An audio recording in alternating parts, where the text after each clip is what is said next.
Hello, ladies and gentlemen. Good morning. This is Professor Hamamoto. It is December 29, year 2021, 7:05 a.m. Pacific Standard Time. And this morning, I am joined by a wonderful guest. I've been speaking of her frequently over the last couple of weeks after I discovered her. Well, it's not her first book, but it's first for me. Her name is Kirby Sommers, Sommers. And my introduction to this great author, Kirby Sommers, was The Billionaire's Woman, subtitled The Memoir of a Sex Slave. And then, of course, given today's the recent events, well, actually, they go back a couple of years, but there's a trial going on currently featuring one Ghislaine Maxwell. I had to buy the other books. I have the complete set, and from what I understand, there are more volumes in the offing. But let me just recommend two at the outset here. One of them is Jeffrey Epstein, Predator Spy, and it's already in its third edition. This is a whopper of a book. It's over 400 pages long, well worth your purchase, and you can get it directly from the retailer that ate the world. You know what I'm speaking of, and they'll send it to you right away. And the book that we're going to be focusing on today, or the main topic, is going to be Ghislaine Maxwell. This is another incredible book. And the title is Ghislaine Maxwell, an Unauthorized Biography.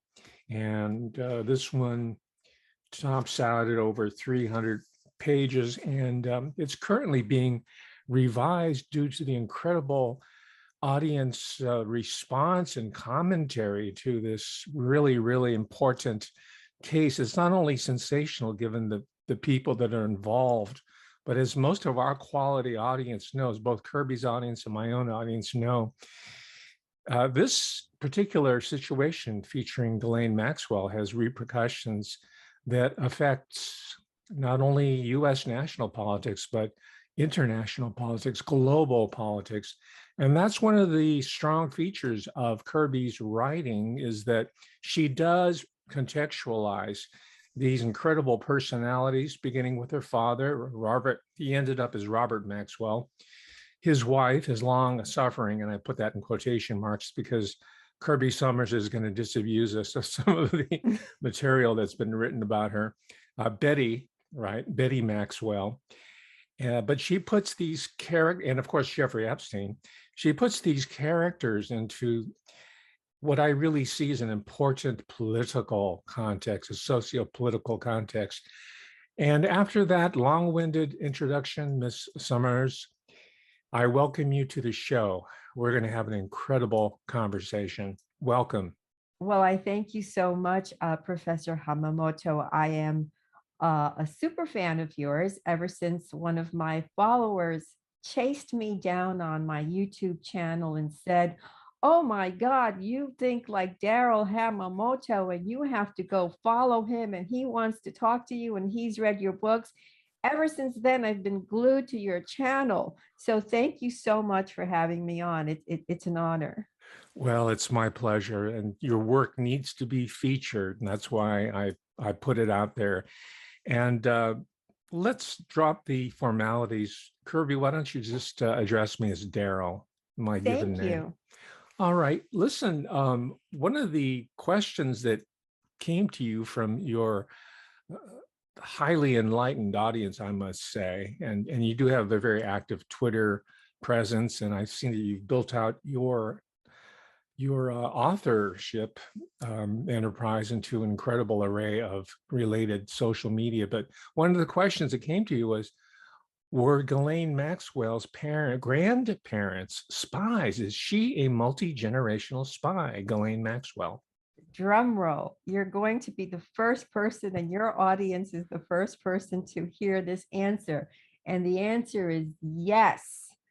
Ghislaine Maxwell is a third generation spy. So not only was her father, Robert Maxwell, a spy, and in fact, I've got names for you later from MI6 who helped him with his business. So you had an inkling, but I have names today to give you. and I have information about Betty Maxwell and her parents. So may I begin? Because this is going to blow everybody's socks off. Please Okay. begin. Okay. Yes. I won't keep you guys waiting too No, long. I'm on tenterhooks here. Go ahead. Okay. So Betty Maxwell, who was born in, it's sort of like at, I think her birthday, I have it here. I've got 29 pages of notes for you. I just want to get everything perfect. Betty Maxwell was born in 1921. Her parents were Louis Paul Maynard and Colombe. Her maiden name was Patel Maynard. Now, Paul Maynard did not really marry his wife until he was in his early 40s and she was 8 years younger. What's interesting and what I was able to dig up is that Paul Maynard used to romp around with Mata Hari. And as we know, Mata Hari was a spy who was pretty much, she was jailed, right? And she was cavorting and passing around secrets. But Betty Maxwell, in her memoir, writes that her father would sort of tell the children, her and her sister, whose name was Yvonne, and who the family called Vonnie, who was a few years older than Betty, that he would regale the children with tales of his affairs with the very well-known ladies of the Belle Epoque. And among these was Mata Hari, the exotic dancer and alleged spy. Now, according again to Betty Maxwell, she states that Mata Hari was so in love with her dashing and handsome father. And I will tell you how one looks at one's father perhaps through rose-colored glasses, but that Mata Hari was so in love with her father that she would write him love letters using her married name, Mrs. McLeod. Well, before I move on to the very hot stuff, I just want to say that her father, there are photos that one can find of her father. He had, a rather round face. He had what was called in those days the, I think it's called the toothbrush mustache that was adopted by Adolf Hitler. And he was, you know, somewhat bald. So as a woman, I looked at this photograph of this dashing and handsome man. I could hardly wait to see him because I'm like, oh my God, this is going to be a very handsome man. And I found, oh no, he's not. But he seems to have been connected to some really interesting things, Mata Hari being among them. The mother, Ghislaine Maxwell's maternal grandmother, is the one that we really want to pay attention to. So she was, according to Betty Maxwell, a very plain woman, the homebody, but this homebody was a spy. So the very first, we live in the sort of an advanced technological age where our phones are a camera, a recording device. Our phones nowadays do what these spies in those days would have loved them to do. However, the first spying and surveillance was not just the carrier pigeon, but it was the telephone. So during World War I, Colombe, under the instruction of, and this name is very important and everyone should remember it, he was Henry Philippe Pétain, and he was her superior. He was an older, decorated military man who I will get back to momentarily. Under his command, she worked during World War I, Colombe. She was a telephone supervisor. In her role as a telephone supervisor, she passed on information about the enemy positions to Army headquarters. And so therefore she was risking her life had she been caught. She was decorated by this very well-known Marshal Pétain. And she, after the war, she theoretically went back to life as normal. However, during World War II, she was called back to duty. Now, during World War II, the Germans occupied France. Adolf Hitler, most people are unaware, was in love with France. And so what he did was he made an unofficial visit. It was not, and this is not necessarily in my book. I just want to give people a background of France at that time and Hitler's relationship with France. And so what he did was he made this unannounced visit with his troops. He went to the Eiffel Tower, and because of the war, the cables had been cut so that he couldn't ride up and down the way you and I would if we were in Paris. But he marveled at the sights of Paris, and he really loved it. Now, when he went back to Germany, of course, his men took over, and as you know, they were in the business of killing Jews. Well, what does Colombe, Ghislaine Maxwell's grandmother and the mother of Betty Maxwell, do? She is called back to service under this Henri Philippe Pétain, who is the head of what is the puppet government in France. And this is in my book, Ghislaine Maxwell, An Unauthorized Biography. She is called back to serve, but this time for the Nazis. And she is put back in the position of being in charge of a telephone service on the senior level. So she was a spy, and she's spying this time not for the citizens of France, but she is spying for Adolf Hitler. What makes this chilling, I mean, I literally had to take a day off my research when I found this, because it was very difficult for me to absorb it, because it hits you in a very visceral way. So I had to go back and listen to some commentary by some professors at Yale that you can find on YouTube about the war, and about how the French people felt about Jews, because there were Jews in France, that I didn't think it was such an anti-Semitic country. But to my surprise, I discovered that it was an anti-Semitic country, that in fact, Ghislaine Maxwell's grandparents were anti-Semitic, and that the head of the Nazis' puppet government in France, Henri Pétain, was even a harsher anti-Semite than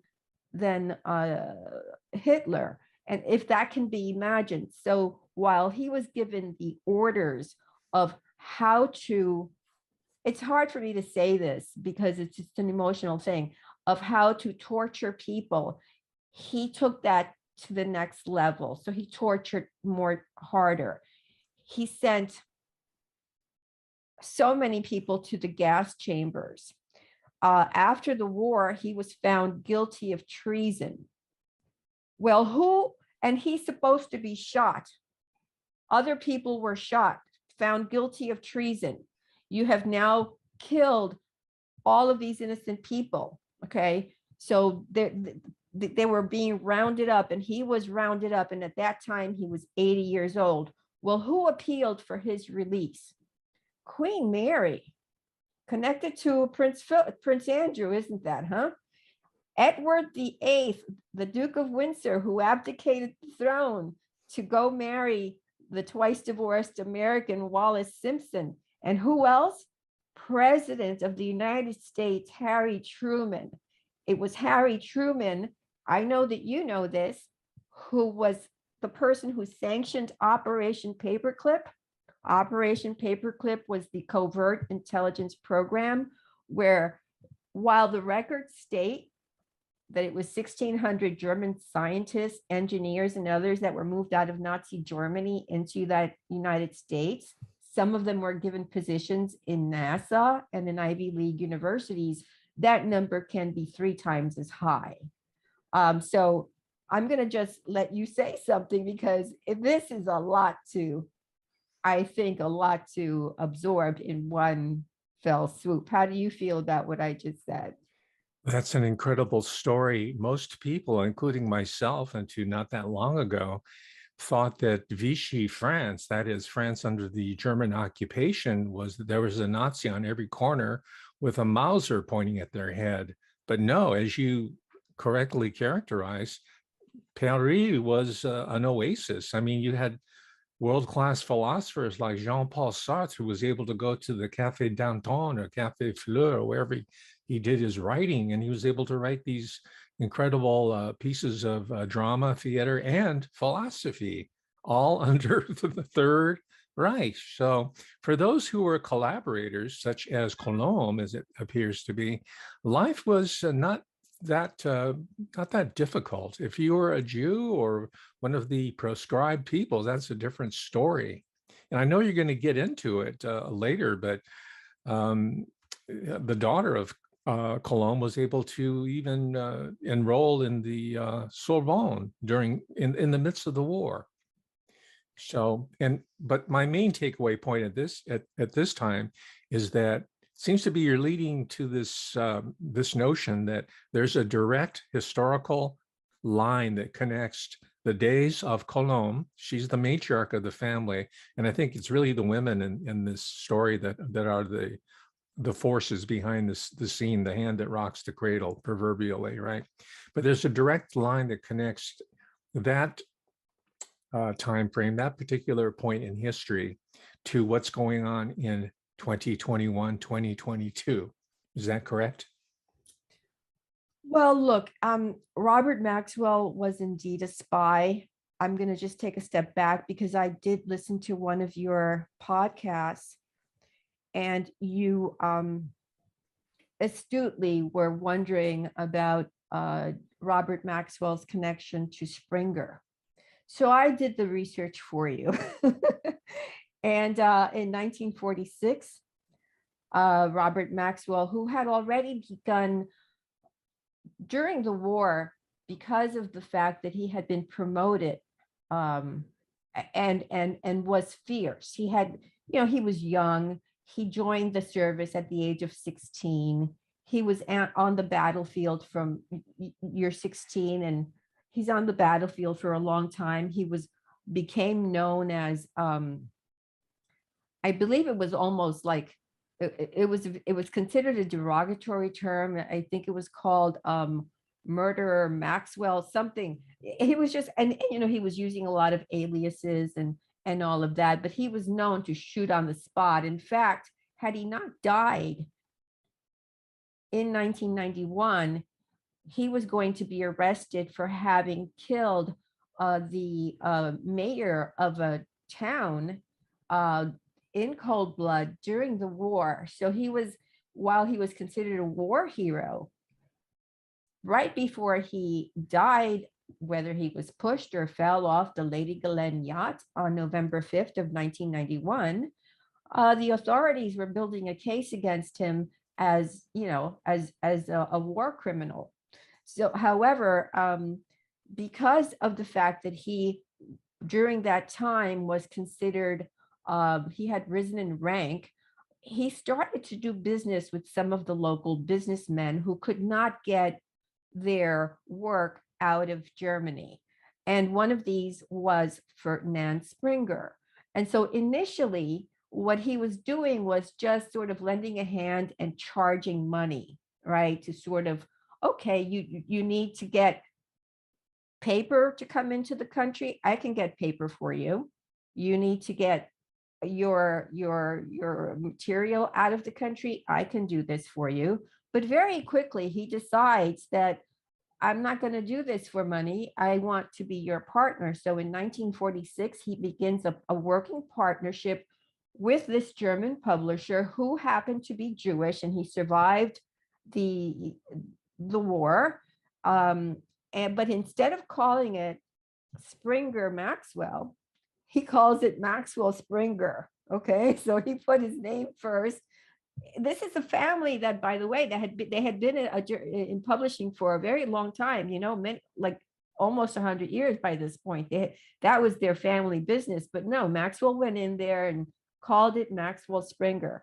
By 1948, he then merged Maxwell Springer with Butterworth Press in London. Guess what? Butterworth Press in London had ties to MI6. Names. I know you like facts, so I have names for you. KGB chief Leonard. I'm going to spell it Leonid. Okay, so Leonid. How would I pronounce that? Leonid, as in Leonid Brezhnev. Okay, and then this name, Shebarskin. So Leonid, Shebarshin. How would you pronounce that? Just as you did, Shebarskin. I think he's Russian. There's a lot of Ukrainians that are involved in the Maxwell story, but in this case, I think he's straight up Russian. Well, yeah. So he confirmed that, yes, they hired Maxwell as a Russian spy. What for? For that Springer work that he was doing, the scientific journals. And for what purpose? To a dual purpose: to flip some of these scientists, to have them become spies. Nobody has ever gone there. Nobody has ever done this kind of work. Nobody has ever found that out. To flip these scientists to become spies. And also, you did mention this in one of your shows, to steal the work that they had done, right? But primarily it was to steal. Now, the other, what he was doing concurrently with this, that people seem to think that, oh no, I've heard so many people say, no, Maxwell was not MI6. Well, yes, he was. And I'm going to tell you who Desmond Bristow, a quote from Desmond Bristow, who is now dead. Sorry about that, folks. You can't call him up, but I've got stuff in my book that you can follow the breadcrumbs that I leave you. He was in charge of MI6 in London. And I have a quote from him. Well, Maxwell would be recruiting people, interrogating people, see what their scientific views were. We decided we could use him. He was doing odd things. Maxwell had been spotted in post-war Berlin. And then Maxwell, he suggested that we subsidize him in the book business. We helped him in the form of buying his business. This is Desmond Bristow from MI6. And so in response to him making this statement, the question was posed to him, well, did MI6 ever buy a business or invest with any of your other spies? No, that's the only time in my career that we've ever done that with anyone. And he was good for us, so they fronted the money for Maxwell to go into business, which of course takes us to Betty Maxwell. And did she know? What do you think, Daryl? Surprise me, Kirby. Surprise! Your book is so full of surprises. But I should state, as ladies and gentlemen, as Kirby Sommers is alluding to, Robert Maxwell was exfiltrating all this incredible cutting-edge research. Everybody's heard about Operation Paperclip or Project Paperclip by now, right? Ad nauseum. But this, very few people know that there was a flow going east, that is to the Soviet Union.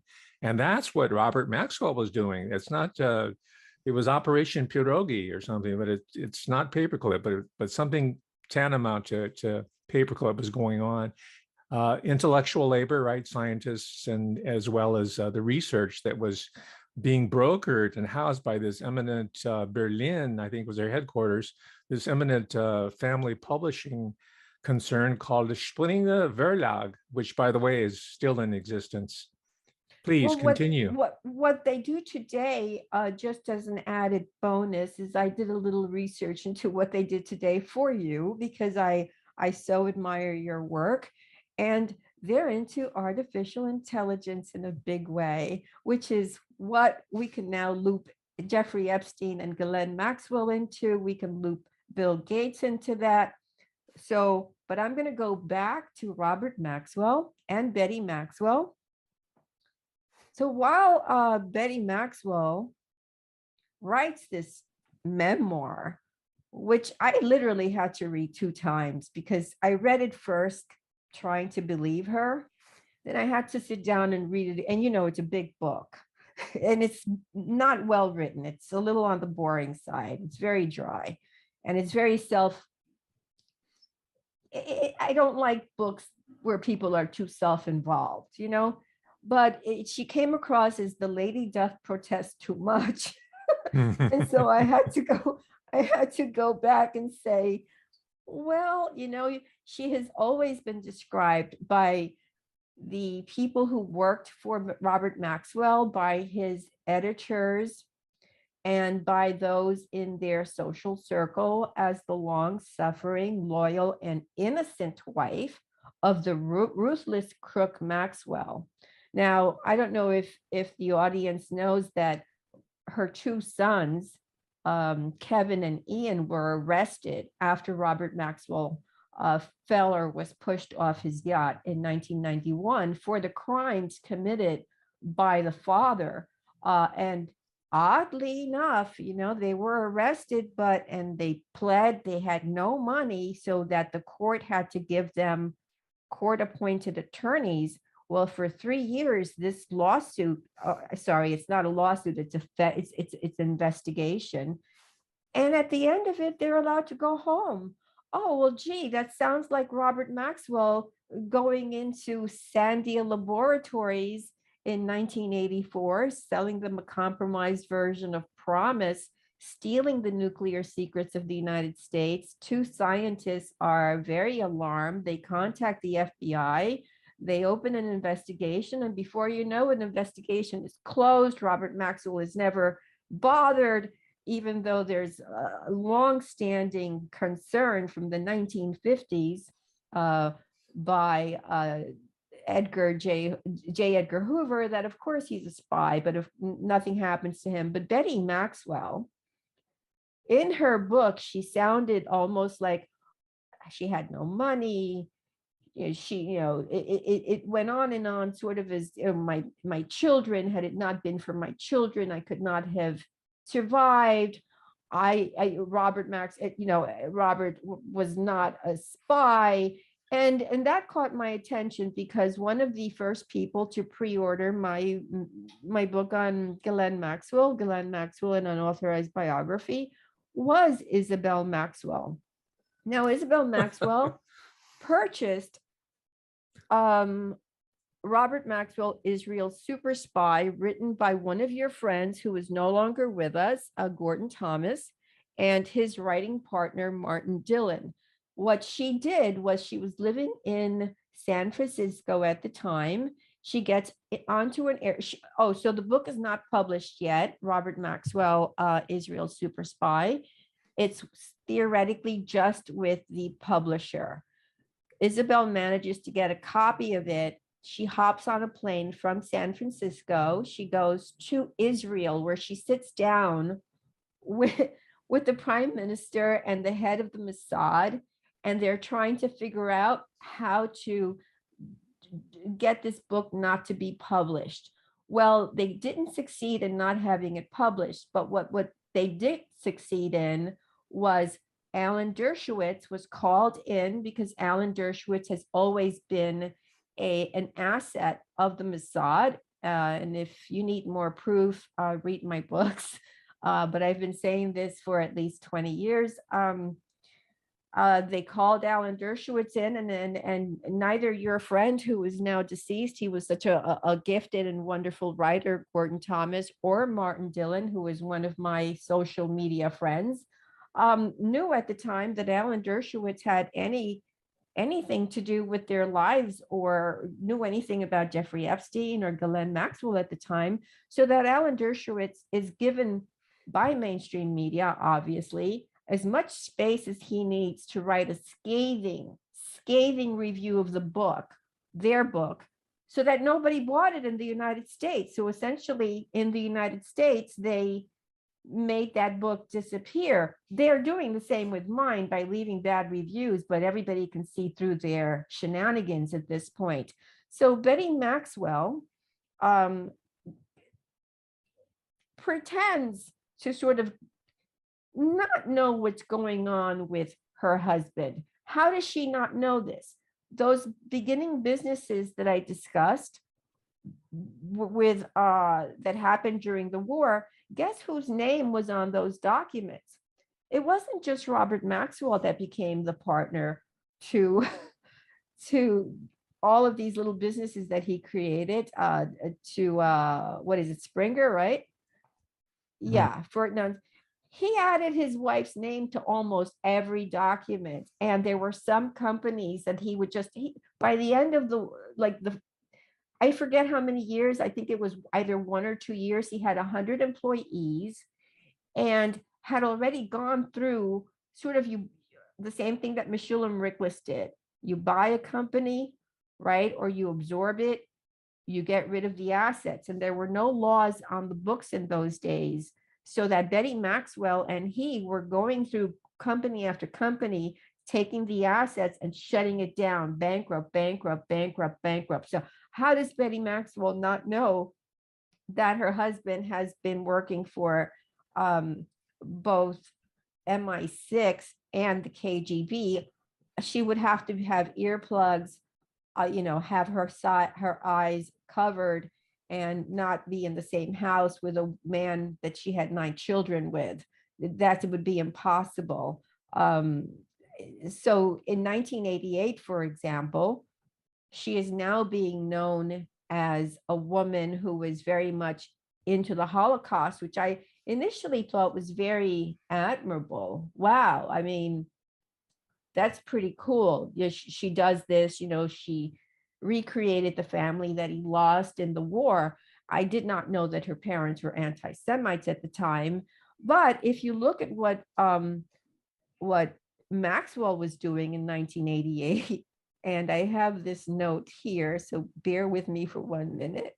In 1988, Bob was busy laundering money for the Russian mob. So at the same time that she is having these conferences, Holocaust conferences, famed, renowned, there were 3 of them. But he was, and I think you will know this name when I tell you his name. So in 1988, when Robert Maxwell was obtaining an Israeli passport for Simeon Mogilevich, I think that's how to pronounce his name, along with another 23 for his associates, Betty introduced him to Samuel Passar. Well, except that Simeon Mogilevich is considered the biggest mobster in all of Russia. He sells children, right, in sex. He is the boss of bosses. I mean, you've heard of his name. You must have, right? So there's just no way that Betty does not know. And it made me look at her, and I have to regrettably call it a front, her front of being a Holocaust survivor, sort of someone who wants to bring awareness to the world. I had to look at that as a front, because you cannot be doing this while your husband is a criminal running around with the biggest gangsters on the planet, who are stealing from Jews. What they were doing at the time was the Jewish people were trying to move into Israel and the United States. Well, what they were doing was they were taking their belongings, telling them, hey, we're going to sell this market price, and pocketing the money. Hello. Sounds very much like the George Soros, his father, their particular entrepreneurial business model, expropriating fellow Jews. Yeah, and so we have to remember that Robert Maxwell ultimately was a very selfish person. We see that in his daughter, Ghislaine Maxwell. She at no point has she shown any sign of remorse for her actions. The same thing can be said about Betty Maxwell. There was no sign of remorse.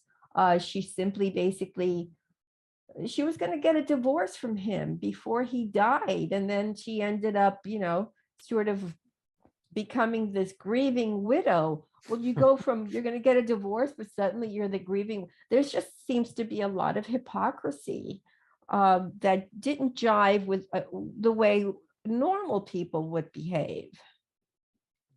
Normal people like you and me, Kirby, it's very difficult to wrap our minds around the degree of cynicism that both Robert Maxwell and Betty Maxwell exhibit. Imagine exploiting the memory, the painful memory, the reality of the Holocaust, and writing her biography and her history in such a way to make her out and her husband to be a humanitarian, a hero, a heroine, exploiting the memory of Jews that were sent away and expropriated and murdered on a massive scale.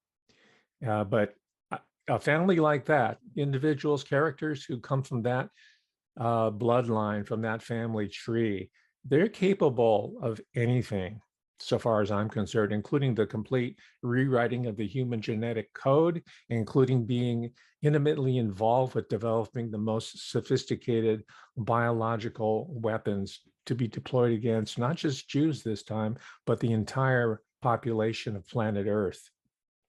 Yeah, they're not nice people. There is a concerted effort on the part of the Maxwell family to deny that Robert Maxwell was a spy. So that was the reason that Isabel Maxwell wanted to stop Robert Maxwell, Israel's Super Spy, the book by Gordon Thomas and Martin Dillon, from being printed. However, Isabel Maxwell has given interviews throughout the years since her father died, basically poo-pooing the idea that her father was a spy. One of Ian Maxwell's friends has written a book about Robert Maxwell, again saying, oh, maybe he was at the beginning of, at the end of World War II, but there's no way he was at the end. Well, that's not true. Robert Maxwell was a spy until the very end. So that there's just this concerted effort to make it look like they're not spies. And the more a person, for us who we're all watching this very closely, because this is the spy case of our lifetime, right? This is the spy case of, the more they push, the more it makes people like you and I look closer, which is how I came up with, I gotta go a generation before this and see what was going on there, and then to find out, oh, okay. And the other thing about her father that I forgot to mention, and it could be the reason that Robert Maxwell decided to, he proposed during the lunchtime when he met her for the first time. Now, Betty Maxwell is not a stunning beauty. I've been proposed to on lunch, but I'm a stunning beauty. But Betty Maxwell is not a stunning beauty. So, but her father claimed, oh, this is just too juicy. I just wish I could just talk about this all day long. Her Please. father, okay, her father claimed, let me just find the note, because I've got, like I said, I've got all these pages. But for you, I knew I had to come with something special. Well, Okay. also, I'd like to, you were speaking of your audience, your highly engaged audience. I want to make a note at this point. Maybe you'll address it later.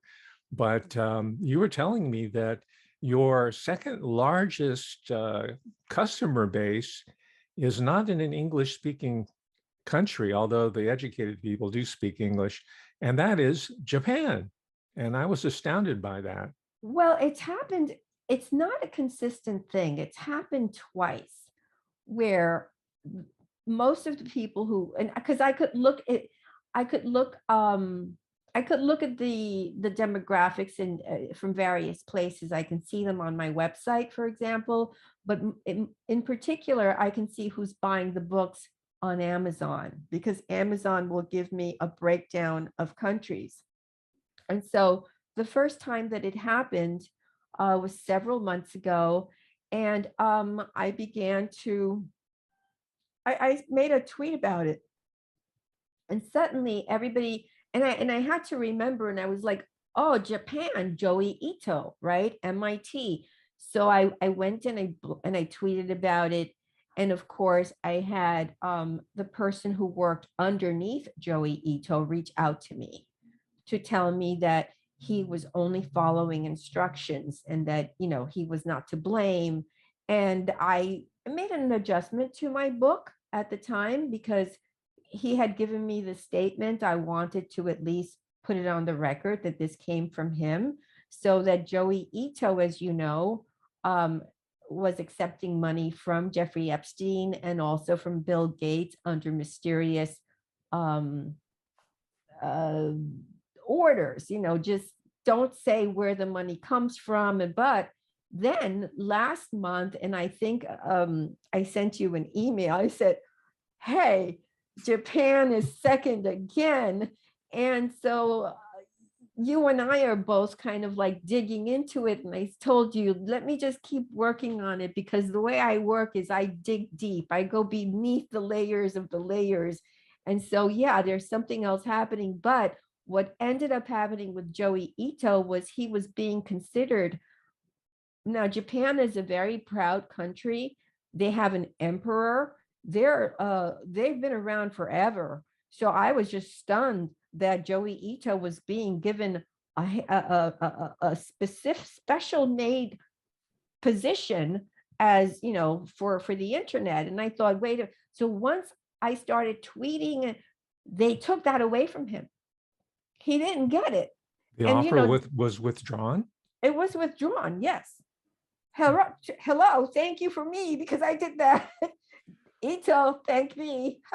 Well, But you were too modest to take credit for it, but I attribute the fact that you changed the course of Japanese and world history by your reportage. So, ladies and well, gentlemen, this is important work. but they went back and they gave him something else, which I'll soon be ridding him of, Mhm. because I will be connecting Ito to one of your friends' exposés of 2002. But please let me finish the research on that, and I'll come back and we Okay. can dish on Ito all we want. And You're alluding to Japan, Yoichi Shimatsu. yes, he did Okay. really good work. Mhm. But I'm trying to make sure that there's that all the that all the layers are covered. So it's getting back to Betty's father Paul for a minute. He he, he claims he was a descendant from the kings of France through Robert d'Anjou. And so the last name would be D apostrophe Anjou. So during his lifetime, he was in the 1300s. So he was known as Robert the Wise, King of Naples, the King of Jerusalem, and the Count of Provence from 1309 to 1343. And so upon his father's accession to the throne in 1309, he became the Duke of Calabria. Now, while there were no other accounts to substantiate Betty's claims about her father being the descendant of the royal family of France, guess what happened? it even in her obituary, because there, when she died, there were several newspapers who wrote obituaries, and they write in the way that they're going to have a footnote as to what they're quoting. So they quoted this, that her father was the blah blah, and I'm like, okay, where does this originate from? And I traced it to one of these online, uh, you can find your family tree on one of these online websites. Well, guess what? It was wiped off the face of the earth after Jeffrey Epstein's death in 2019. Hmm. So after Jeffrey Epstein died in August of 2019, why, one has to wonder, right? Why does why does her history have to be wiped off the internet and off of the ancestry records? Isn't that odd? Quite. I think I'm shocking you, and you're not easily Well, shocked. my suspicion is that there are some Templar bloodlines, the Templar Knights, given the fact their family comes from that region. These people were always fighting against the central government, and they were also in mortal, deathly combat against the Church of Rome. I think there might also be a right-wing Catholic subplot here. It might be the major plot, really, Well, as I'll part of tell the you, Maxwell story. Yeah. there are a lot of interesting things, and I did hear you discuss, and I don't know if this is the right terminology for it, because I haven't really gone down the rabbit hole, but I did find something of a rabbit hole with Betty Maxwell, which I'd like to share with you and your audience. But you talked about Satanism in some manner. And while that's not really talked about that often in the Epstein case, I can say that I have come across it talking to victims. But Betty Maxwell had an interesting um, experience. And I would like to read you this excerpt from my book about Betty Maxwell and the devil. May I do that? Please. I'm sorry to keep laughing. It's just that this is too delicious. Okay, so let me find here.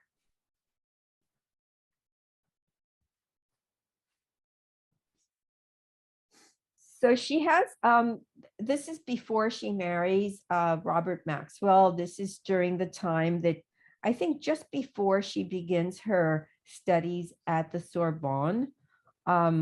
She is with one of her cousins, the youngest son of her mother's eldest brother, who, by the way, was a priest, and he died in a very strange drowning accident.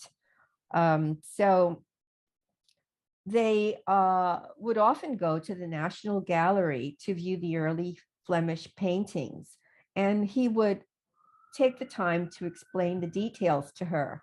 So she writes, one day he had been examining a particular Virgin and Child for ages, and I was getting tired. So I sat down on one of the narrow bench-like settees, which were then situated on one of the narrow bench-like, which were then situated in one of the narrow hallways.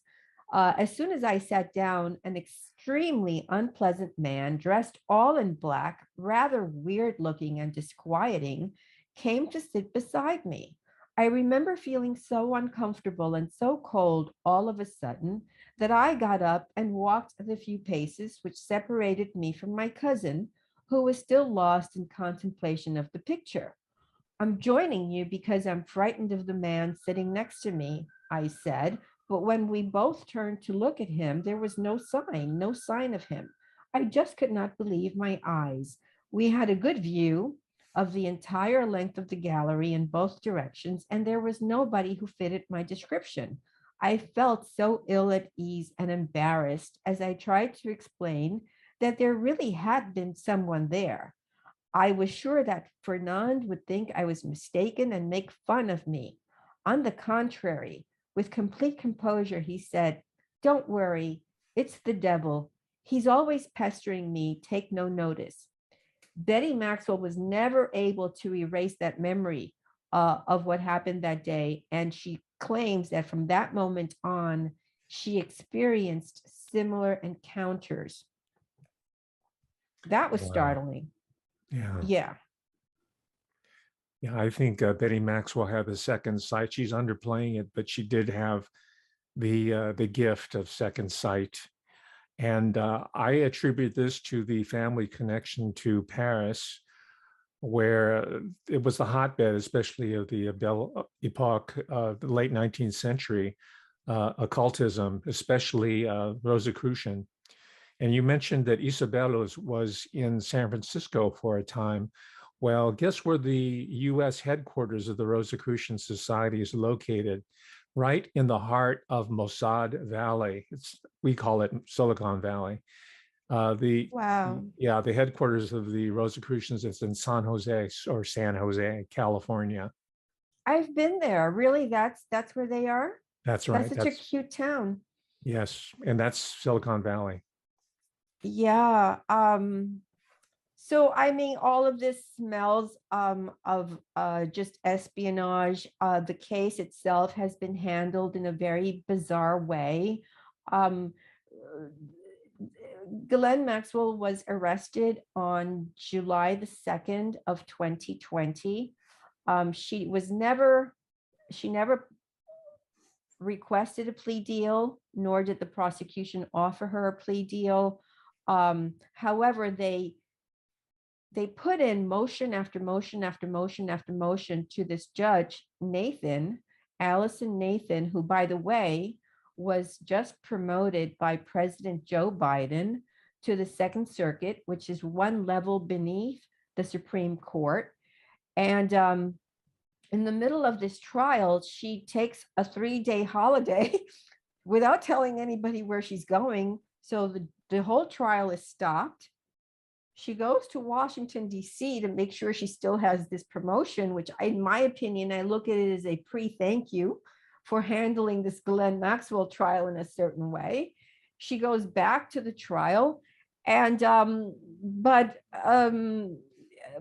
all of these motions, it's not normal. The way the law works and the way judges work is you get one motion, you respond to it, you get a second motion, you slap their hand, whoever's putting in a second motion, and you say, that's it, I'm done. But for some reason, everything that Ghislaine Maxwell has done with the court system has been unusual. So they filed, I think, shy of 10 motions. That's a lot of motions. They requested bail at least 6 times. That's very unusual. Ghislaine Maxwell is allowed to hug her attorneys and her sister and her brother in court in a display to show the jury, I am sure, that she is not a demon or a spy or a rapist, but she is a person. Well, the things that are just happening. And I try to explain to people, listen, I know you don't want to hear this, but the prosecution, the defense, and the judge, they're all on the same side. It's us that we're on a different side. We're on the side of we would like some justice, but the whole thing is a sham, and it's rather heartbreaking for a lot of people who believed in the system. We have a system. Yeah, we have a system for the very rich, and especially for the very rich who have operated a trafficking, like the Franklin scandal, like the Finders, who have operated a trafficking scheme that's connected to intelligence. And, I can talk more about Mossad and the CIA and the MI6 connection if you want, but if you have any specific questions about the trial, I'll be happy to answer. Now, I know you live nearby. This is being the trials conducted in the Southern District, New York? Yes, here in New York, yes. Okay, it's quite a scene there. Have you been down there? Well, I have my own spies because I don't want to be attacked by Isabel Maxwell. Okay, I understand. And by all of her. I'm sure there's lots of people out on the street. Well, actually, that's the problem. The only people that are on the street are advocates, some of my followers, not a lot, because not a lot of people could travel here. In mainstream media, Julie K. Brown, who wrote Perversion of Justice for the Miami Herald, which, by the way, only focused on the victims in Palm Beach, right? So that's just a sliver of the story. It doesn't cover Paris. It doesn't cover the Virgin Islands. It doesn't cover New Mexico. It doesn't cover New York. Julie Brown was there for a few days. The case was supposed to be heard up, 4 weeks for the prosecution, 2 weeks for the defense. It was cut in half. 2 weeks for the prosecution, and then the defense had maybe 4 days. When Ghislaine Maxwell was given the opportunity to take the stand and defend herself, she was very arrogant. She stood up and she told the judge, the prosecution has not prepared a defense that is beyond a reasonable doubt. So I don't see any reason why I should take the stand. I mean, that alone would make a regular jury say this woman is guilty as hell. And so there have been several requests from the jury, who is deliberating as we speak, to see additional information from the judge. But I don't have a great feeling. Let's look at the history. Bill Cosby was allowed to go home. Harvey Weinstein, who, with Rose McGowan, that's where the Me Too movement got some push. However, Harvey Weinstein, as we speak, is going to be allowed to post bail and get out of jail and await his trial in California at home. And the charges were taken up to the Supreme Court, and he is getting all of those charges removed. What's going to happen with Ghislaine Maxwell, who really is intelligence? Even if she gets, let's say they say, oh, you're going to be put in jail for 10 years, 20 years, because theoretically the charges are anywhere from, if she's told that she's guilty, if she's found to be guilty of all charges, she should be in jail for 40 to 80 years. However, what the SDNY has done in the past, even with high profile drug kingpins, which you and I know work for the CIA when they're needed, they give them a very high sentence when it's media are paying attention. And then 3 months later, there's this tiny little paragraph somewhere in some obscure newspaper. Oh, he was released. The sentence. So I see, even if something were to happen where she is sentenced, I of course they'll appeal it, but I just see something odd happening. Like, I know that Donald Trump was going to give her a preemptive pardon, and he was talked out of it because, remember, he wished her well. He wished her well because he has a long history with her father, Robert Maxwell. He knows her for a very long time. She has a lot of the secrets that he would like not to be told. So he did wish her well, and he was going to pardon her just before he left office. And the only reason he did not pardon her was because he was advised that the states would then individually go after her. So to help her, he didn't pardon her. But what people do not understand is that Donald Trump also knows our current president, Joe Biden, and Bill Clinton. These guys, they're all friends, and they know the same people, and they're controlled by the same, let's call it, group. Are their initials CIA, which stands for Catholics in Action? I mean, I don't want to cast aspersions on the Roman Catholic religion. Who are really, they're really controlled by Mossad, but CIA does have sort of like I hate to call it this, but it's sort of like a blood you know, when you're kids, you make this little blood pact with your best friend, you know, whatever. They do look the other way. But the reason they look the other way is because their presidents and the people who sit in Congress and the people who are in positions of power are blackmailed. And so they look the other way because they have no choice. They're sworn brothers. They take the blood oath. Yeah, and then they partake of having sex with children or having sex, you know, it wasn't just children, it was boys, it wasn't just girls, it was boys. It was, they would literally put out a catalog.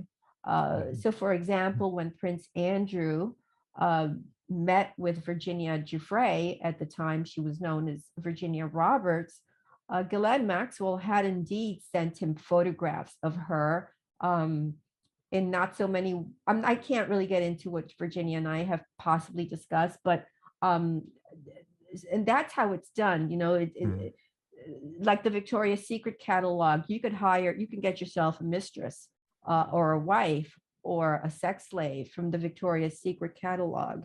Well, that's what Prince did. What Prince, the singer.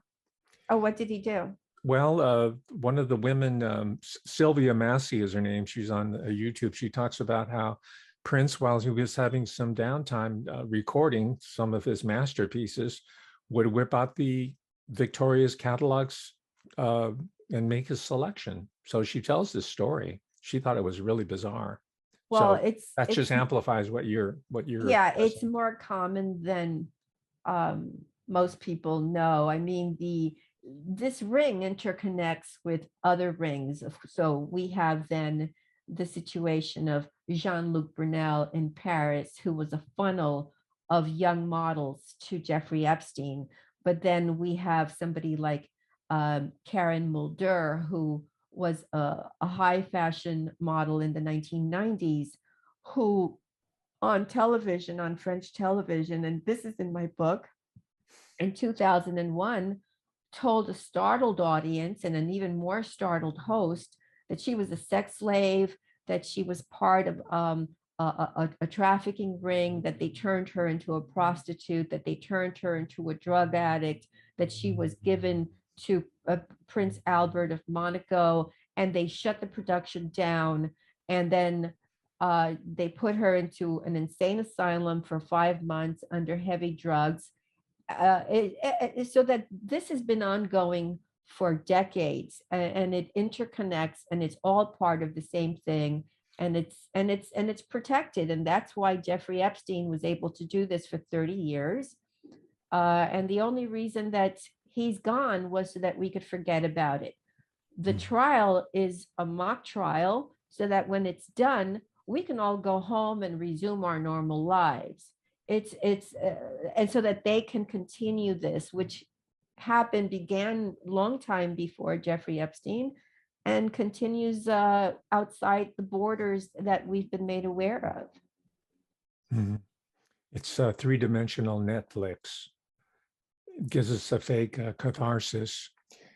But Kirby, I don't know if you've given this much thought, but since you live in the fashion capital of the United States, if not the world, and a lot of this story centers upon Paris, which was the capital of haute couture, right? Going back to Coco Chanel, who was sleeping with German Wehrmacht officers during the occupation, as we all know by now. What is the connection of the high fashion haute couture in this story here? You have someone who comes from a publishing family, Anna Wintour, American/British, who's been the head of the Condé Nast magazine publishing syndicate and is the fashion maven, and she's been satirized to a certain degree in the Devil Wears Prada, both the book and the film. But it seems to me that haute couture, or even off the rack, Victoria's Secret, most of that stuff is made in China, but it seems like the whole fashion industry is an integral part of this story that the deep story that you're uncovering. Do you have any comments about that? I have many models. I have many comments. Stephanie Seymour, Jean-Luc Brunel, and all these other characters. have spoken in some of your podcasts about mind conditioning, and the fashion industry is about mind conditioning. So to give you an example, Leslie Wexner, who is the owner of L Brands, under which that umbrella he had Victoria's Secret, Abercrombie and Fitch, and a host of other companies, in addition to the company that he purchased from Michelle Rickless, which was the Lerner Shops. He bought 500 Lerner Shops from him. He was through Abercrombie, I'm having a hard time because I'm a little tired, but A&E, so A&F, through that, the catalogs were even more risque. They featured nude young teenagers, and they would be sent out regularly to a sort of a hidden audience. But also what he was doing at the same time, and there was a lieutenant governor by the name of Corinne Wood, who I write about in Jeffrey Epstein, Predator Spy. What he was doing was also selling underwear to 5-year-old little girls. So when you start selling clothing and you create a sort of like a Barbie doll image for children to start wearing sexy underwear, basically saying the adults can't have all the fun, or just it had really horrific for a child, to be wearing and to be groomed from. So his role was to groom the children that eventually grew up to be then easily taken into the sex trafficking and to be exploited. So when Corinne Wood tried to, she created a boycott website to bring awareness to the fact that Leslie Wexner was doing all of these things that were really horrific for not only the youth, but for children. What happened to her website? It became a porn website. It was taken over by a porn site. And Wexner has had everything that was ever written about it removed from the internet. The only reason I know this is because I've been researching Wexner as in connection with Ira Rickless, who was the man who turned me into his sex slave for many years, for 3 decades. So I know everything he's done, and so it's a form of mind control. The fashion industry, everybody, these magazines make young women want to look like the people in the magazine, the models. They make them want to become these models. And so you have this cycle of evergreen, new, vulnerable and insecure children / vulnerable women to put to feed into the machine, which is always looking for victims. Does that make sense? It does, but then you have people, these miscreants such as Roman Polanski, who identifies as French. I think he's a French national. He says, well, that's just part of our culture. What's part of our culture? Having Liking sex it. with 13-year-olds? Yes, exactly. And of course, Well, he has supporters all the way up to superstars like Meryl Streep. This is Roman Polanski we're talking about. yeah. Well, Roman Polanski, don't forget, he did Rosemary's Baby, and he did a couple of other really interesting and films that should be examined very closely. Elvis Presley married a 14-year-old girl. Remember? I mean, Priscilla. Priscilla. Yeah. Yeah. And so, I mean, but so that this has been ongoing, for a long time. And Alan Dershowitz spent I would say the first half of his career trying to lower the age of consent. Um, and what it really goes, what it really is what the end game is. It's young girls are neither a woman nor, a boy, but they're closest looking to boys. So that the end game is we're all going to be unisex, right? Because that's where we're headed. We're getting rid of the women, and everybody is going to be one sex. That's really where we're going. So for these men who are attracted to young girls, it's because they're secretly homosexual, but in a world where in their world, machismo rules. Um, some of them come out of the closet, but we're still at the time where many of them are over 50. They're not going to come out of the closet. Kirby, what do you think about this notion that I had that part of this hidden agenda that we're seeing being played out in public, but it's up to people like you and me to really tease it out and expand upon it, that really what's being promoted here is this post-gender agenda that's being promoted under the guise of GLBTQ studies.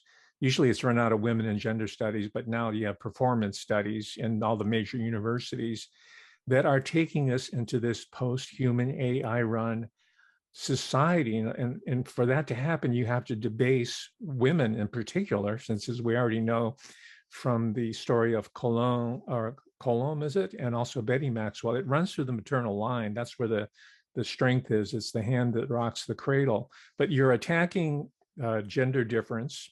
This is part of the academic agenda, and I come from that world. And this is the lens through which I'm looking at. But I wanted you to comment here, and maybe I'm just kind of focusing on weirdness, but that's what I do for a profession. But so there's something that Harvey Weinstein, Humble Harv, right? Humble Harv Weinstein and Jeffrey Epstein have in common. And that is non-existent, malformed egg. It's been described by their victims as egg-shaped penises. Yes. So are they intersexual? There's a woman at Brown University, Anne Throstow, who coined the term intersexual. So are we seeing the pushing forward of this post-human agenda by foregrounding these individuals and taking people with these malformations, these egg-shaped penises? In the case of Harvey Weinstein, according to some of the witnesses, he doesn't have anything resembling male genitalia. But both of these people are being presented in the mainstream and in the independent press as well as exclusively heterosexual predators. I think they're post-sexual predators. If people can, in mainstream media, they are being presented as heterosexual, but even the victims themselves are aware that they're bisexual. Now, what's interesting is the notion of a hermaphrodite. If your audience is unaware of what that is, it is a person who was born with both the female genitalia as well as a male genitalia. What Jeffrey Epstein had, so for Ghislaine Maxwell's role, for example, I don't know how specific I can get, but I'm just going to say the word. She taught the children, and they were children, to wear strap-on pretend male part in order to how I'm going to try to say this gently, in order to stimulate the men in an area that is usually something that gay men do to each other. So that what was happening was these these children barely had any breasts. They had these straight bodies, and they were given these extra parts in order to perform, so that it was all very much boy on boy, but you have a girl, so that can you follow what I'm saying? Yeah, well, this is the type of drama that's being taught at performance studies at UCLA and at Columbia and New York University. They're into that. It's ritualistic, people who have just even a smattering of esoteric knowledge know about Baphomet, right? This is a Yeah. person with both male and female. They're post-gender. They're not transgender. They're post-gender, and that's what even the people in independent media don't understand. And this whole ritual sodomization goes back to the mystery schools, where the anus is a portal to a higher state of consciousness, right? And this is what's going on here. And I think Ghislaine Maxwell was initiated into those mysteries herself. And Well, this is, yeah, go you know, ahead. she was described by, when I was doing the research for Ghislaine Maxwell and Unauthorized Biography, she was described by people who knew her when she was younger as rather androgynous, sort of. So she didn't look like a girl necessarily. She didn't look like a boy. That fit right in with the Epstein world. She then cut her hair short. Number one, in that field, if you have short hair, it doesn't get in your way. I mean, there were a lot of orgies, and not just on the island. People sometimes have this mistaken belief that the abuse only happened on the island. That's not true. And so people think, well, if so and so is not on the flight log, that person is not guilty. That's not true. A lot of the abuse happened. That's why he had all of these homes. It happened in New York. It happened in Paris. It happened in New Mexico. It happened in Florida. Some of it happened on the island, but not all. Um, uh, so, I mean, it extends beyond sex. However, I do have a tip that I'll share with you and your audience, and perhaps if I'm invited back, I'll have more information. But you've heard of Bohemian Grove, haven't you? Yes, it's not far from where I live. Oh, well, gee, have you gone? No, I don't. I have not been extended an invitation, but I'm waiting Perhaps for. now you will. Yeah, yeah. I'm just their type. Well, I'm being it's ironic, ladies and gentlemen. I well, I caught that too. Okay, I know you did. We have It's some my literal-minded people out there, so yeah. it's my understanding that they were at Bohemian Grove, and that there's actually a photograph showing Jeffrey Epstein and Ghislaine Maxwell at Bohemian Grove. Now, for the people who don't understand what that is, why don't you help me out here and explain to them what it is? Because this they can't keep hearing about all this shocking stuff just from me. Oh yeah, well, it's I don't know how many hundreds of acres. It's in a pristine. The California is blessed with these incredible redwoods that go. Some of them date back to the time of Christ, and this is a recent discovery of mine, and I have to confirm it from other sources. But I always thought that the Bohemian Grove was owned by the Bohemian Club, which is headquartered across the San Francisco Bay in San Francisco. There's a building, Bohemian Club.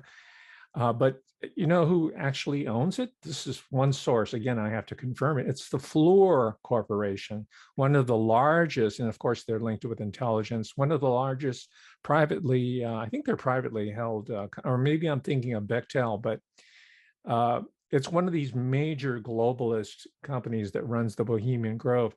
And that is the annual conclave of all the super movers and shakers globally. That's where they reportedly elect future prime ministers and future presidents. Richard Milhouse Nixon was famously known to have gone there, and he said, "This is the most queer situation I have ever been in." And Richard Nixon has seen a lot. So all the people, I don't know if Donald Trump, he's probably read the literature, so he probably makes himself scarce there. But while all the attention's on Bohemian Grove, there is Mar-a-Lago, right? So Yes. there are other conclaves, and there are places, and I'm very much interested in what's going on in the state of New Mexico. I always thought it was just sort of a laid back low-cost state, but apparently it's become the new globalist state. Same with Montana. All these states out west are becoming migratory landings for these individuals. And that's what your research has really exposed me to, that it's not just these isolated islands. It's not the mansion on is it West 76th Street, right? 71st. 71st Street up by Central Park. Uh, and I would like you to comment on this, and I realize I'm asking you to speculate at this point, but I'm also interested in what are called DUMBs, which stands for Deep Underground Military Bases, Oh, that are supposedly housing tons of underage boys and girls, men and women, perhaps, the teenagers underage, in these large underground facilities. The acronym that the military uses, DUMB, Deep Underground Military Bases. What has your research uncovered on that, Kirby? I have not gone into there are children held underground, but I do know that there are a lot of the underground military bases, and I suspect that there's one in the area where Jeffrey Epstein purchased his first island, Little St. James, because they had there was an air shot taken, and Ghislaine's submarine, and so there's submarine docking, and there's an area that looks like one can sort of walk into. So it seems like there is an underground old military base.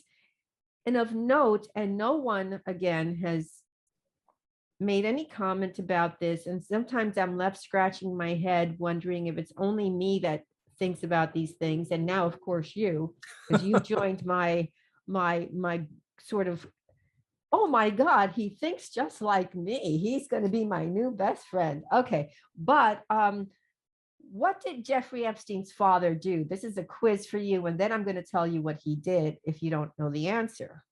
Please, I don't know. Oh, well, Ignorance on Jeffrey that. Epstein's father, uh, Seymour, I think it's Seymour. Yes, I'm almost sure it's Seymour without having to look at my notes, worked for the New York City Recreation and Parks Department.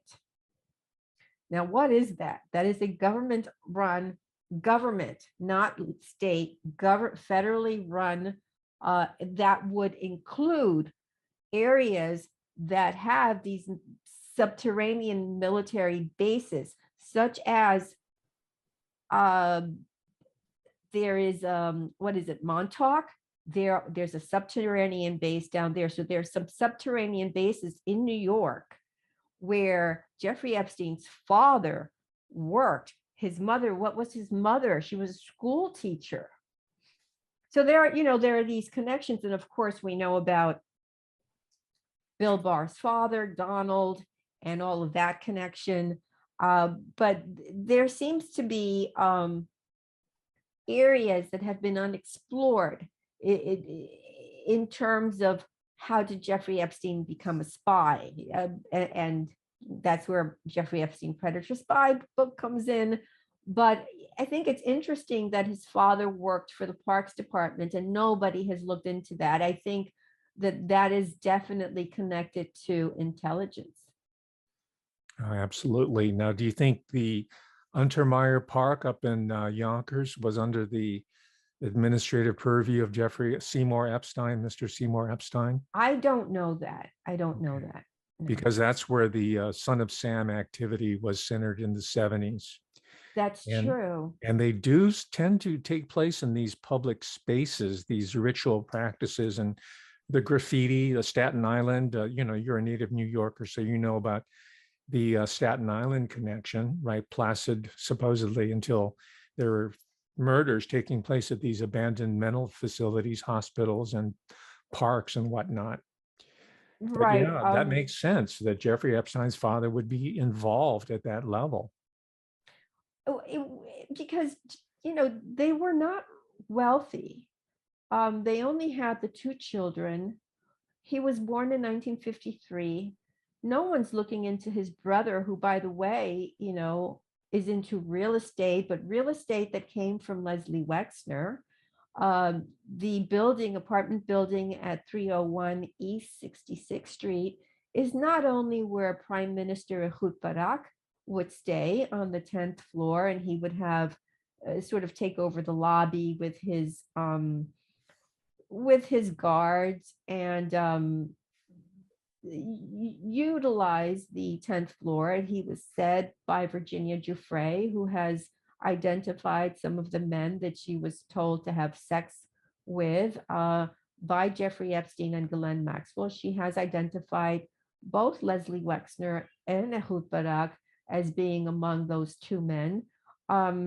But no one's looked into the fact that Jeffrey Epstein's brother, Mark, and by the way, what is the name of his holding company for 301 East 66th Street? Drum roll. Ready? I'm ready. Okay. It's OSSA LLC. What are the two letters that are missing on either side of OSSA? Odessa? MOSSAD. Oh, okay. Yes, I know what that spells. Trouble. But that's something that if one is really looking at the documentation and the court records, and you're digging in and you're looking at how things are spelled and the acronyms that they use, and there's a lot of symbolism. Oh, this is heavily Kabbalistic, isn't it? Yes, they leave it right there for everyone to see. And then, because it's literally like if a child went home and said, "Oh, Ma, I had to have sex with the president of the United States today," or "I just had sex with the prince," the parents are going to say, "This is too big to believe." And that's the illusion, that's why they create this world, that it's too big for other people to believe. But the fact of the matter is that their children were telling the truth, but the parents won't believe it because it sounds too outrageous. So if you're looking at Mark Epstein's, theoretically, his building, 301 East 66th Street, which is owned by OSSA LLC, and you're somebody like me, and you say, well, gee, those are the four letters between the word Mossad. Well, am I looking at something that's too obvious to be true? No, I'm looking at what they're telling me. They're telling me they're Mossad. Hidden in plain sight. They're creating these, and I'm sure this was the assignment that he was given, the Dark Prince himself, Walt Disney. They're creating these cognitive Disneylands, right? All these different, there's Frontierland, Adventureland, Fantasyland, but it's right out there. You pay admission to it. And by the way, the original Disneyland, and I grew up in that area, had all these passageways so that people that work there, they would never have to mingle with the tourists up top. And I suspect that Epcot Center, which was purchased incrementally by these phantom buyers, because real estate is central to this whole program here, I assume that Epcot Center has a similar set of these hidden passageways and tunnels.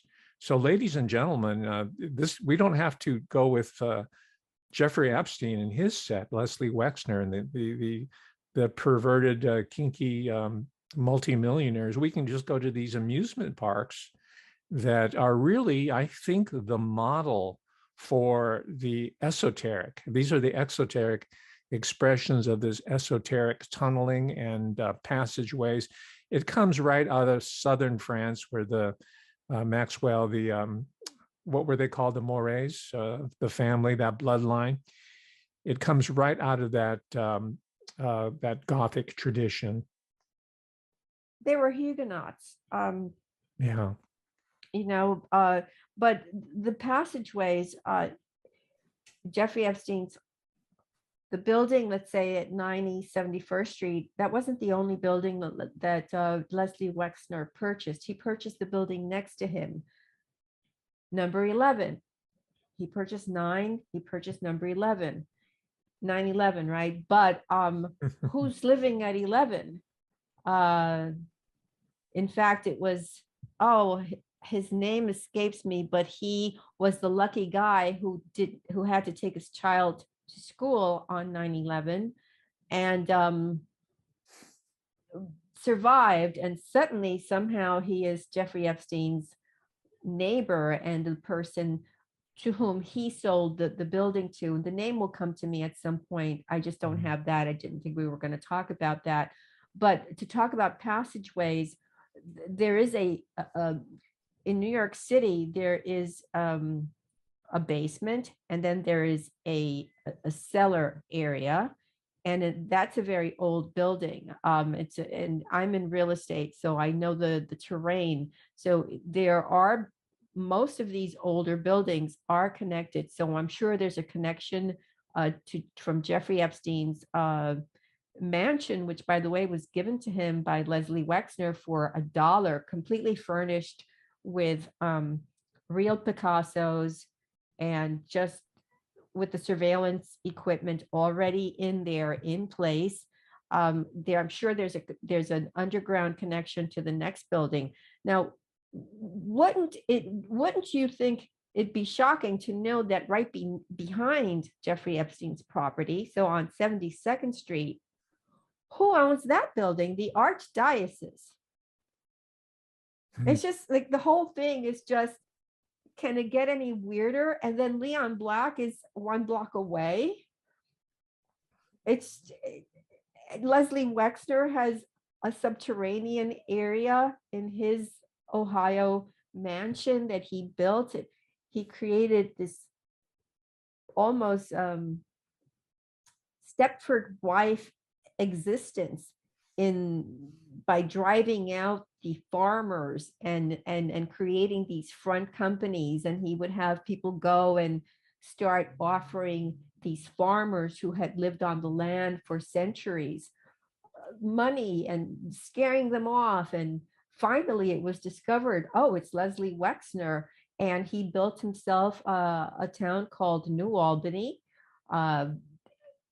where he owns the largest home. I forget how many acres it is, on maybe like 5-minute walk away, is a 30,000 square foot townhome, which is connected, by the way, with an underground passage. So when he gave it to Jeffrey Epstein for it to be his home, nobody could see the two men going back and forth into each other's homes. So yes, they have use of the underground passages. But if you want to hear a creepy story that I have one comment. One of the interesting parts about reading your book, Kirby, is that now I understand why it's so rich in detail about these architectural and residential landmarks, because you were professionally in New York City real estate. So who better to be able to observe and pick through and look at the esoteric, the hidden dimension of these. Well, we pass by them every day and they're just, giant monumental buildings, but you have this deep metaphysical insight into what these represent. Yeah, I was born in New York, and I've always, I was always in the museum or in the library or walking up and down the buildings, because we have everything from Art Deco buildings to neoclassical. And when I was able to get my life back, I became a real estate broker. And although I was constantly harassed and my life was threatened. I was in danger, because to present day I'm still stalked by my abuser, Ira Rickless.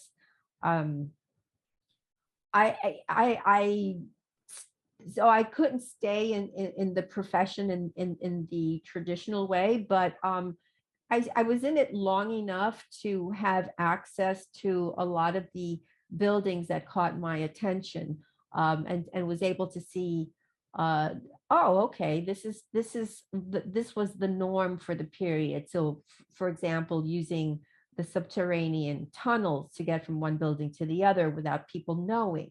That's something that I learned on site, during my real estate career. And it's something that I draw on today to write my books. I go back and I look at stuff, and frankly, there's by looking at a building and studying who the architect is, you learn a lot about who the occupant is. In Jeffrey Epstein's case, as with Leslie Wexner, they used the same architect, the same designer. There are reasons for that. You know, the certain people have a certain aesthetic, and their aesthetic was an evil one. So they Do you didn't know the have to name? really. Do you know the name of the architect? I could send it to you because I Okay. don't have it in front of me. Also, another research question for myself, because you've alluded to him twice in just this conversation. You spoke of Rosemary's Baby, right? Yes. And that was situated in the Dakota in the film by, again, Roman Polanski. And then you just mentioned Stepford Wives. Those novels, and I have them all. I gave myself an assignment to read the complete fiction of Ira Levin. He's also the person that wrote, I believe, Boys from Brazil, which is Right. about cloning of Hmm. Adolf Aloysius Rothschild, otherwise known as Hitler. But you know what? There's nothing that I can find on Ira Levin. So I'm making an appeal to both your and my above average quality audience to start digging into Ira Levin. Who is this guy? Is he a J.D. Salinger type person who comes out of intelligence, or a W.H. Auden who talks about the age of anxiety being part of the bombing survey, or someone like Kurt Vonnegut? I think we have to look at Ira Levin as a very important mirror to understand this whole complex that you're digging into, Kirby. What do you think? I think that's a good idea. I mean, don't forget, we have Arnon Milchan, who everybody thought was just a happy-go-lucky Hollywood producer who made the film Pretty Woman. Well, wouldn't you know, he came out because he was outed, really, and that's the only reason he came out, as a Mossad spy. Mm-hmm. So that, you know, there are um, these connections. I know for the years that I was with Rickless, not only was the White House something that was part of his everyday life, and the residents of the White House and certain politicians, but so was the fashion industry, and so was Hollywood and the mob. So like, you know, so like I used to wonder, why are all these, you know, one of his best friends was um the man, I'm trying to remember his name. He produced the Michael Jackson video, a Thriller. So that was, and then another one was also kind of like, he hired all of the very famous models of the 80s that we're discussing. And then, of course, he had his people that he and his father would send up, commencing from Kennedy to today, Biden, and people they get very, what I've noticed is people are not ready to give up their idealistic view of politics. And so if you say something about their favorite politician or their favorite actor or their favorite whoever, instead of looking at the underlying problem of human trafficking, which is a human rights violation, it's a human rights crime, it's something that should be number one on our things to eradicate as a people for everyone. We should all have human rights and the safety of not only our children, but our vulnerable people. And by vulnerable, I don't mean necessarily someone who is handicapped.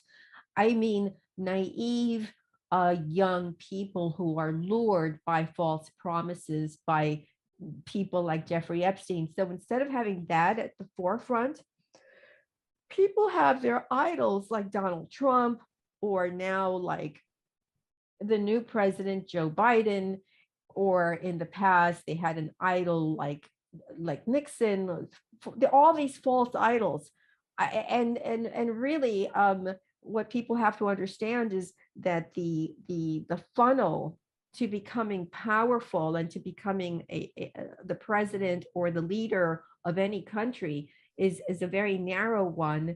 And the higher someone goes, the less power that person has, because that person owes their rise to these nefarious characters that we're talking about. So people should stop looking at who is the head puppet and look at the puppeteers and be more of a humanitarian and not place your belief so strongly in people who are elected falsely, by the way, because the election system is a sham, into these government positions. I've been heartbroken to see how people are divided, depending on, oh, are we going to talk about Trump? Are we going to talk about Clinton? You know, it's just, to me, it's like, once those people start doing that, I block them from being able to read my tweets. No, I think that's wise. You know, we have to figure out, and I think you're on the course, but we have to figure out a way to deprive these idols, these false idols, or I guess all idols are false by definition, right? But deprive them of our energies. And I believe writing such as yours, right? Nonfiction, journalism, but also fiction, really good quality fiction. F. Scott Fitzgerald, going back another generation, was breaking down the secret societies of Princeton University, where he dropped out from, right? Which is run by the House of Orange. This is another secret society that's not so secret. But I think books like yours, people who are testifying to the truth, really break down the energetics that these people feed on. That's what they seem to be thriving on. That's their energizer battery. They harvest energy, sexual energy, youthful energy, physical energy, psychic energy. But we have our own Kabbalistic strength, if you want to refer to that, and that is the word, that is the written word, that is communication. It's conversations such that we're having today, Kirby, for the benefit of a much larger audience. That's it. That is what I believe constitutes justice. You've already mentioned the illegitimacy of the just us system for them, right? You've already mentioned the fraud perpetrated on the American people in most societies of political, the electoral system in the United States in specific we're talking about. But I have an expanded notion of justice because I don't believe in these institutions. I believe in humanity. I believe in you. I believe in myself. I believe in the people who are listening to our conversation. That is where the legitimacy comes from. And that comes from God. That's divine legitimacy. So I view what you're doing, your work, your incredible series of books, and I'm looking forward to the sequel of the Ghislaine Maxwell one. It's in preparation, I assume. And Yes. maybe before we end, you can tell us when it's going to drop, because believe me, me and many, many others are waiting for that. But I think by my expanded notion of justice, that we are getting justice. You are getting justice by your books because you're exposing truth with a capital T. And these other institutions, these fallible, human, corrupt institutions, I mean, this goes back to the mists of civilization. It's not going to change. But what has been the current, what's been the constant ever since literacy came about and the written word, and even the oral tradition of the Norsemen, of other societies that don't have a written language? What has been our power? What has been our justice system? That is conversation. It's the word. It's consciousness. So Yes, I I mean, thank you for that. well, thank you so much.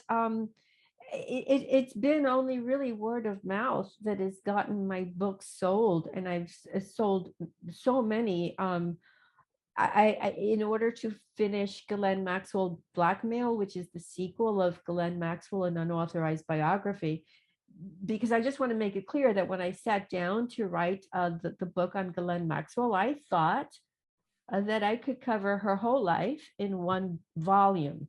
However, I realized that mainstream media had omitted such large portions of her life. And of course, her father needed to be explained to a younger audience, that I pretty much, that first book, as you know, is primarily about the first half of her life until she connects with Jeffrey Epstein in 1991. So Ghislaine Maxwell blackmail, we should be ready by I would think March, April, the latest, but I needed to go back and revise and expand upon the chapter of her mother, because I needed to be able to show a continuity of that world in Ghislaine Maxwell blackmail.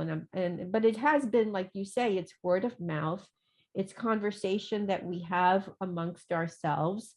We're the only ones that are going to lead the way and explain to everyone what's happening, and we do it as a unit, because I get inspiration from my followers who ask me certain questions, and it's like, okay, this is what they're interested in, and I see you do the same thing. And I think the audience today is not as easily hoodwinked, because we're not going to get this from mainstream. No, the beauty of it is that you are bypassing so-called mainstream media. That's a misnomer. We are the mainstream. We've always been the mainstream media. We've always Well, been the mainstream justice system. It's a parable straight from the Wizard of Oz, just to use a more common example. The power has always been with us, Kirby Sommers. It's always been so. That's why I'm not going to be so brokenhearted when Ghislaine Maxwell skates, right? Given the fact that you've presented the backstory on this crooked judge that's down there, and her connections to Biden and her arbitrary disappearances, stolen elections, all of it. But you see, if we believe in ourselves, we know that we do have the heart, the brain, the spirit, the courage in ourselves. I think that's going to win the day. At least it's going to buy us another day for the well, next battle, because this is a perennial fight. yeah, I mean, I from the time I was 17, I was in mainstream media. However, they've scrubbed me from all of the coverage, and I spent 3 years doing pro bono work for Hurricane Katrina survivors. And again, I was in mainstream media, covered by many newspapers, and I was scrubbed. I was on Wikipedia. I was scrubbed. My work has been scrubbed.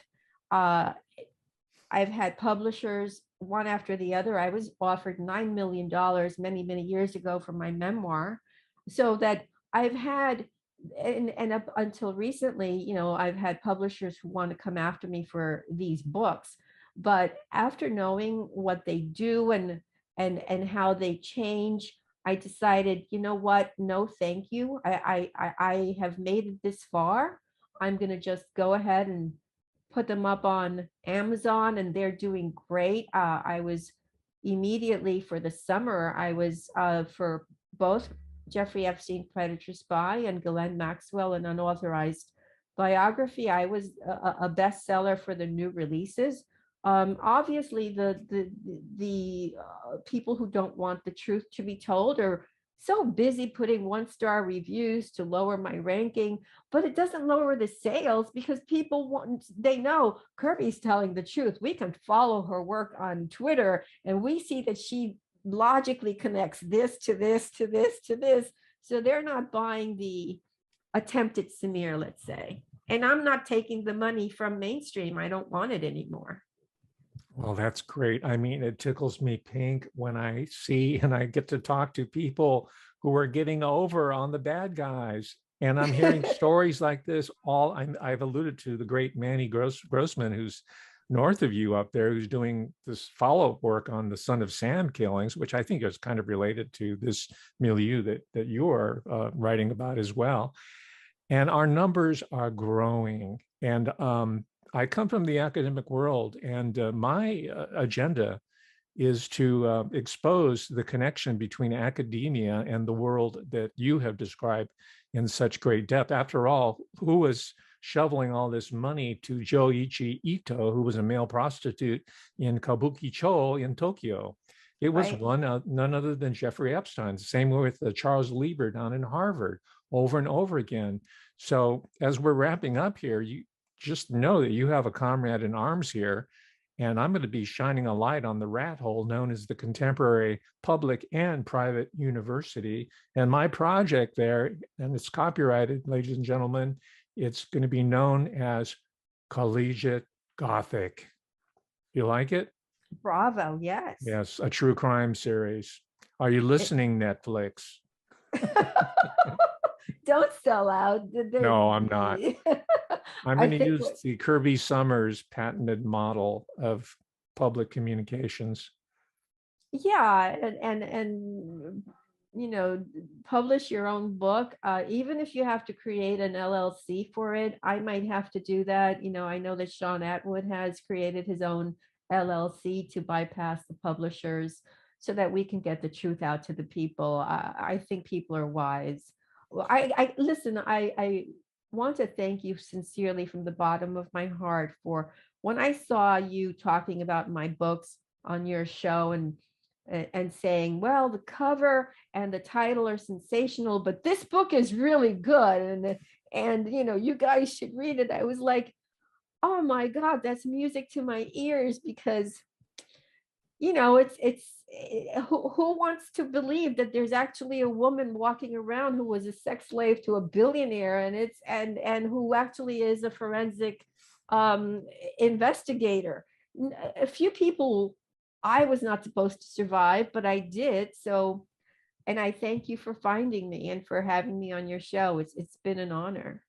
Well, the honor has been all mine. And as we wrap up, Kirby, again, I'd like to thank you for all the wonderful work you're doing. I advise everybody in the listening audience to buy the hard copies, have them in your physical possession of from the, I won't even mention their name, the retailer that ate the world. Buy copies of multiple copies of Kirby Sommers' books and look for the volume 2, I guess it is, or is it going to be revision that's going to drop in March, April of the coming year. And Kirby, as we close, I think 2022 is going to be a banner year for one Kirby Sommers. I can feel it. I can see it. I know a winner when I encounter one. You're definitely a Thank you. wonderful, beautiful person. Thank you for coming on this show. Thank you. Best wishes for a happy new year for you too. Happy New Year. Thank you, ladies and gentlemen. With that, we will conclude our wonderful interview with Kirby Sommers. Thanks again, Miss Sommers. Thank you. Bye-bye. Bye.